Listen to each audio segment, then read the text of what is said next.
Hello friends, welcome to Roja classic. இன்றைக்கி நம்ம வீடியோவில் முள்ளங்கி வச்சு சமைக்கலாம். இந்த முள்ளங்கி சமைக்கிறதுக்கு பார்த்திங்கன்னா நான் 2 முள்ளங்கி எடுத்துருக்கிறேன். இதை வந்து நம்ம பொடியாக கட் பண்ணி எடுத்துக்கலாம். இந்த முள்ளங்கியை வந்து அப்படியே சமைச்சு கொடுத்தா சில பிள்ளைங்க சாப்பிட மாட்டாங்க. அவங்களுக்கு இதை போல் சமைச்சு கொடுங்க, விரும்பி சாப்பிட்ருவாங்க. சாப்பிட்றதுக்கு ரொம்ப டேஸ்ட்டாக இருக்கும். இதுக்கு நம்ம மசாலா பொருளாக வறுத்து எடுக்கிறதுக்கு ஒரு 2 ஸ்பூன் அளவுக்கு நான் மல்லி சேர்த்துக்கிறேன். வரமிளகாய் பார்த்திங்கன்னா ஒரு 2 காஷ்மீரி மிளகாயும், காரத்துக்கு ஒரு 3 மிளகாயும் சேர்த்துக்கலாம். சேர்த்துட்டு அடுப்பு ரொம்ப சிம்மில் வச்சுட்டு மல்லியும் மிளகாயும் நல்ல மணமாக வாசனை வர வரைக்கும் நம்ம வறுத்து விடணும். நான் பார்த்திங்கன்னா காம்போட மிளகாயை சேர்த்துட்டேன். நான் காம்பு சேர்த்துட்டு நம்ம ஒரு 2 நிமிஷம் போல் மைல்டாக ஒரு வாசனை வர வரைக்கும் வறுத்து விட்டதுக்கப்புறம் சின்ன ஸ்பூன் அளவில் நான் வந்து சீரகம் சேர்த்துருக்குறேன். அதே அளவில் ஒரு சின்ன ஸ்பூன் அளவில் கடுகும் வெந்தயமும் சேர்த்துக்கலாம். கூடவே அதே அளவுக்கு அதே சின்ன ஸ்பூன் அளவுலேயே பார்த்திங்கன்னா சோம்பும் சேர்த்துடலாம். இது எல்லாமே நல்லா வறுபடணும். கடுகு வந்து பார்த்திங்கன்னா பேன் நல்லா சூடாக இருக்கிறதால படபடன்னு வெடித்து வருது. கூடவே வெந்தயமும் சோம்பும் பார்த்திங்கன்னா அளவாக வறுபட்டு வரணும். இது எல்லாமும் சேர்ந்து நல்லா வறுபட்டு வாசனையாக வரும்போது நான் அதை மிக்ஸி ஜாரில் மாற்றிடுறேன். மாற்றிட்டு நல்லா ஆற விட்டு நம்ம பொடிச்சு எடுத்துகிட்டு வந்துடலாம். அதே பேன்லேயே பார்த்திங்கன்னா ஒரு 2 ஸ்பூன் அளவுக்கு நம்ம நல்லெண்ணெய் சேர்த்துடலாம்.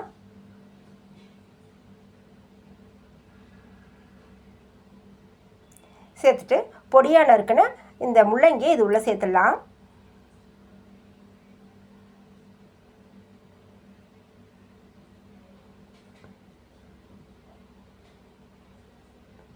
முள்ளங்கியை சேர்த்துட்டு நல்லா மீடியம் ஃப்ளேமில் வச்சுட்டு இதை நல்லா வதக்கி விடணும். முள்ளங்கி பார்த்திங்கன்னா நல்லா வெந்து கண்ணாடி பதம் வரும். கண்ணாடி பக்குவத்தில் இருக்கும் பார்க்குறதுக்கு. இப்போ நல்லா வெள்ளையாக இருக்குது இல்லைங்களா? முள்ளங்கி வெந்துடுச்சுன்னா ஒரு மாதிரி கண்ணாடி போல் இருக்கும்.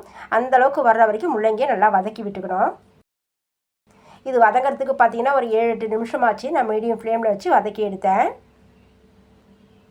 நல்லா இந்த பக்கம் வந்துருக்குது பாருங்கள், கண்ணாடி பக்கம் வந்திருக்குது. இந்த பக்கம் வர வரைக்கும் வதக்கி விட்டுட்டு இப்போ நம்ம ஸ்டவ்வை ஆஃப் பண்ணிடலாம். இந்த பேன்லேயே அப்படியே ஆறட்டும். ஆறும்போது இன்னமும் கொஞ்சம் நல்லா வெந்து வந்துடும். அடுத்து பார்த்திங்கன்னா நம்ம வறுத்த பொடியும் பார்த்திங்கன்னா இது போல் குறப்பாக நான் அரைச்சி எடுத்துகிட்டு வந்துட்டேன். அடுத்து ஒரு பெரிய மிக்ஸி ஜார் எடுத்துக்கலாம். எடுத்துகிட்டு நம்ம வதக்கி இருக்கிற இந்த முள்ளங்கி பார்த்திங்கன்னா நல்லா ஆறிடுச்சு. இதை நம்ம மிக்ஸி ஜாரில் சேர்த்துடலாம்.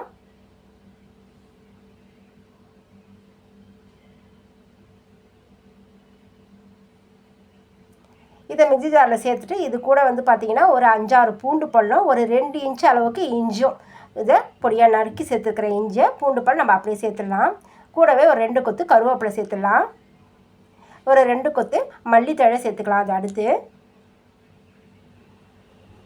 அடுத்து கொஞ்சமாக புதினா தழையும் சேர்த்துடலாம். சேர்த்துட்டு இதை நம்ம அரைச்சி எடுத்து வந்துடலாம். குறப்பாக அரைச்சி எடுத்து வந்துடணும். தண்ணியெல்லாம் எதுவும் சேர்க்கக்கூடாது. நான் தண்ணி சேர்க்காமல் அரைச்சி எடுத்து வந்துருக்கேன் பாருங்கள், இந்த பக்குவத்தில் இருக்குது.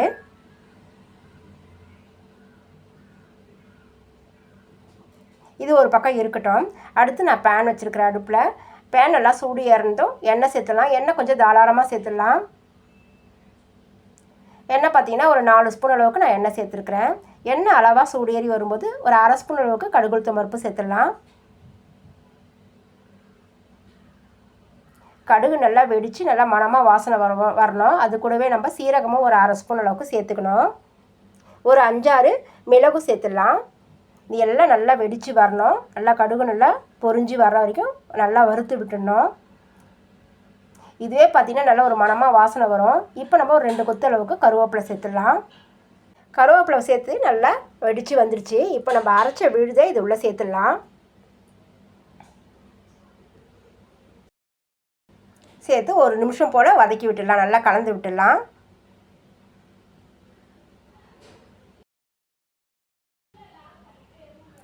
அடுத்து கொஞ்சமாக மிக்ஸி ஜாரில் தண்ணி சேர்த்து அதையும் கலந்து இது கூட சேர்த்துடலாம்.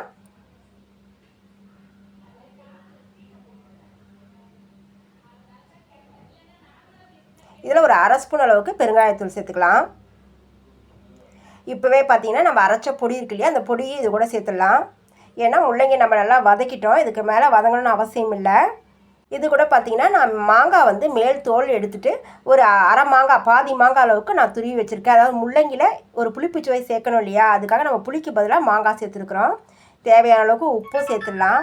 மாங்காயோட அளவு பார்த்திங்கன்னா நான் ஒரு பாதி மாங்காய் அளவுக்கு தோல் எடுத்துகிட்டு நல்லா பெரிய பத்தையாக சீவி இதில் சேர்த்துருக்குறேன். இது நல்லா ஒரு 2-3 நிமிஷத்துலேயே வெந்து வந்துடும். இதெல்லாம் சேர்ந்து வெந்து வந்துடும். அப்படியே 1-2 வேகலைனாலும் எடுத்து சாப்பிட்றதுக்கு ரொம்ப டேஸ்ட்டாக இருக்கும். அதனால் நான் வந்து கொஞ்சம் அந்த மேல் தோல் எடுத்துகிட்டு சீவி இதில் சேர்த்துருக்குறேன். இப்போ எல்லாத்தையும் சேர்த்து ஒரு தடவை நல்லா கலந்து விட்டுடணும்.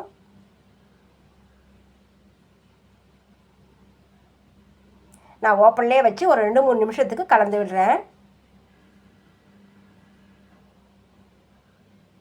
இதில் தண்ணின்னு பார்த்தீங்கன்னா கொஞ்சமாக ஒரு 2 ஸ்பூன் அளவுக்கு மட்டும் தண்ணி சேர்த்துருக்குறேன் பாருங்கள்.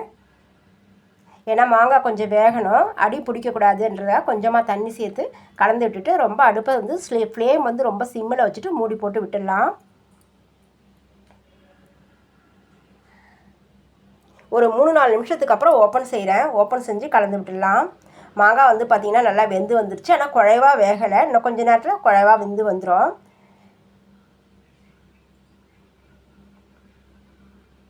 ஓப்பன் செஞ்சுட்டு நான் மறுபடியும் ஒரு 2-3 நிமிஷத்துக்கு கலந்து விட்டுட்டு உப்பு சரியாக இருந்தாலும் இந்த ஸ்டேஜில் நம்ம செக் பண்ணி பார்த்துக்கலாம்.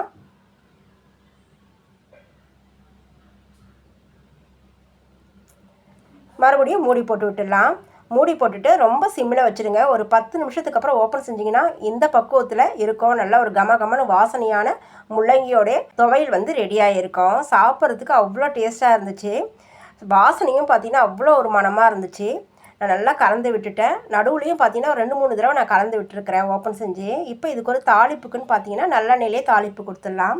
ஒரு 2 ஸ்பூன் அளவுக்கு எண்ணெய் சேர்த்துட்டு சீரகத்தில் தாளிச்சிக்கலாம். ஏன்னா நம்ம மசாலா அரைக்கும் போதும் கடுகில் வறுக்கிறதுக்கு கடுகு சேர்த்தோம், தாளிப்புக்கும் கடுகு சேர்த்தோம். அதனால் வந்து கடைசியில் இருக்கிற தாளிப்புக்கு நான் சீரகமும் கருவேப்பிலை வரமிளகாய் சேர்த்துருக்கிறேன். கூடவே ஒரு 2 சிட்டிகை அளவுக்கு பெருங்காயத்தூளும் சேர்த்துடலாம். இப்போ கருவேப்பிலை மிளகாலாம் நல்லா வறுபட்டு வரும்போது நான் 2 சிட்டிகை அளவுக்கு பெருங்காயத்தூள் சேர்க்குறேன்.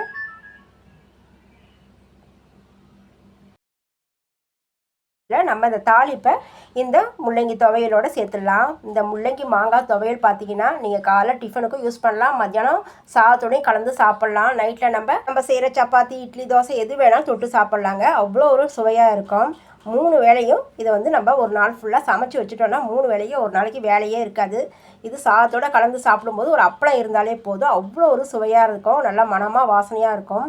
ஆனால் இந்த பக்குவத்துக்கு மாங்காயும் முள்ளங்கியும் நல்லா குழவாக எண்ணெய் பிரிஞ்சு வந்துருக்கு பாருங்கள். நல்லா சாப்பிட்றதுக்கு அவ்வளோ டேஸ்ட்டாக இருந்துச்சு. நீங்களும் இதை போல் ட்ரை பண்ணி பாருங்கள். உங்களுக்கு என்னோட இந்த ரெசிபி எப்படி இருந்ததுன்னு சொல்லிட்டு கமெண்ட்ஸில் சொல்லுங்கள். உங்களுக்கு என்னோட இந்த வீடியோ பிடிச்சிருந்ததுன்னா லைக் பண்ணுங்கள், ஷேர் பண்ணுங்கள், நிறைய லைக் பண்ணுங்கள், நிறைய ஷேர் பண்ணுங்கள். என்னோடைய மற்ற வீடியோஸையும் போய் பாருங்கள். நம்ம அடுத்த வீடியோவில் பார்க்கலாம். தேங்க்யூ.